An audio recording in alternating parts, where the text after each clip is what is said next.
ang nag-deliver papunta sa bahay nila Pangulong Bongbong Marcos at Speaker Martin Romualdez mag-insert o magpasok ng 100 billion worth of projects sa BICAM.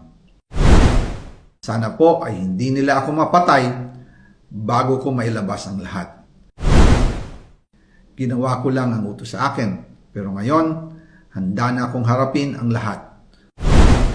Ginagamit ng administrasyon ang buong resources ng bansa para tumahimik ako. That he will shoot me if I will talk.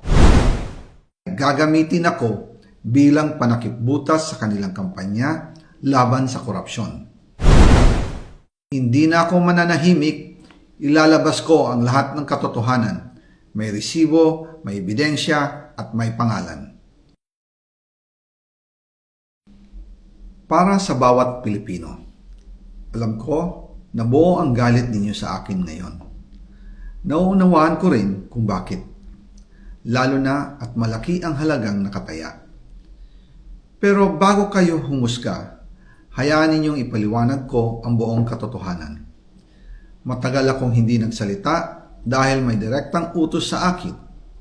Huwag nang bumalik ng Pilipinas at manahimik na lamang.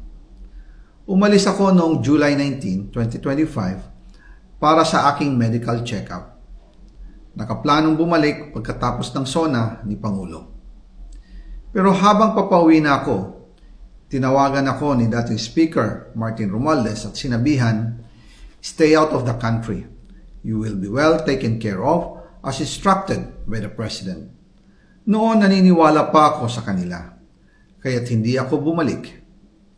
Tumikom ang aking bibig, sumunod ako, pero ang hindi ko alam, ang ibig pala nilang sabihin sa aalagaan ka namin ay gagamitin ako bilang panakipbutas sa kanilang kampanya laban sa korupsyon.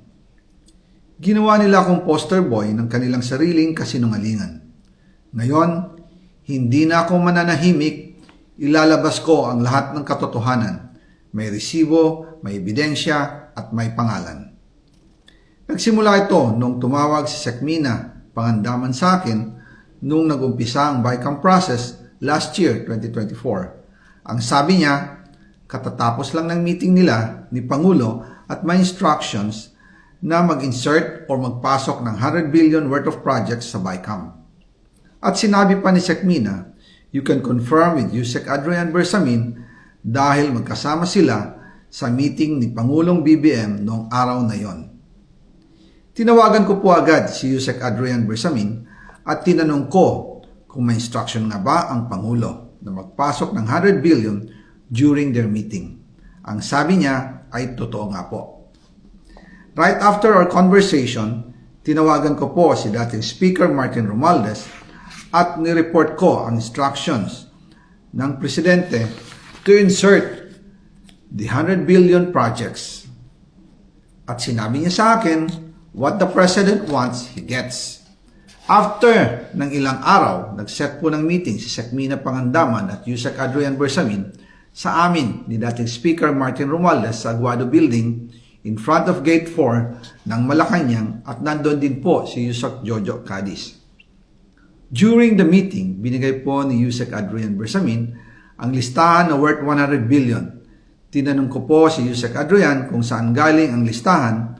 Ang sagot niya, galing kay PBBM mismo at binigay niya ito mula sa brown leather bag.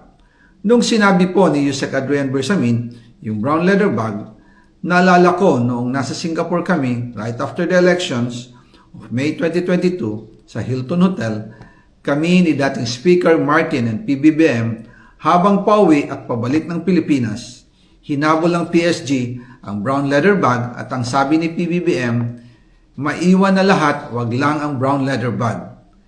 Kaya naniwala ako na utos talaga ito ng Pangulo. Pagkatapos ng ilang araw, I informed sina dating Speaker Martin Romualdez, Sekmina Pangandaman, Yusek Adrian Bersamin, and Yusek Jojo Cadiz na kung pwede 50 billion lang ang ipasok sa program funds dahil so sobra ang DPWH funds versus sa DepEd. In practice, hindi pwede na mas malaki ang budget ng DPWH kaysa edukasyon. And yung balance na 50 billion, ilagay na lang sa unprogrammed funds for the 2025 budget. Dahil Office of the President din ang nagre-release ng lahat ng unprogrammed funds. Pagkatapos ng isang araw, tinawagan ako ni Sec Mina at sinabi ang mensahe ng Pangulo. Ipasok ninyo yan dahil pinangako na sa akin ni Speaker Martin yan at hindi na pwedeng baguhin. Kumbaga, ang utos ng hari hindi pwedeng mabali. Again, I informed the Speaker and asked clearance about the instructions ng Pangulo. At ang sabi niya, wala tayong magagawa. Kaya po nagtataka ako kung bakit sinasabi ni Pangulo na hindi niya makilala ang budget, samantalang lahat na binawas at dinagdag sa mga ahensya ng gobyerno ay humihingi ng approval sa kanya si Sec Mina Pangandaman.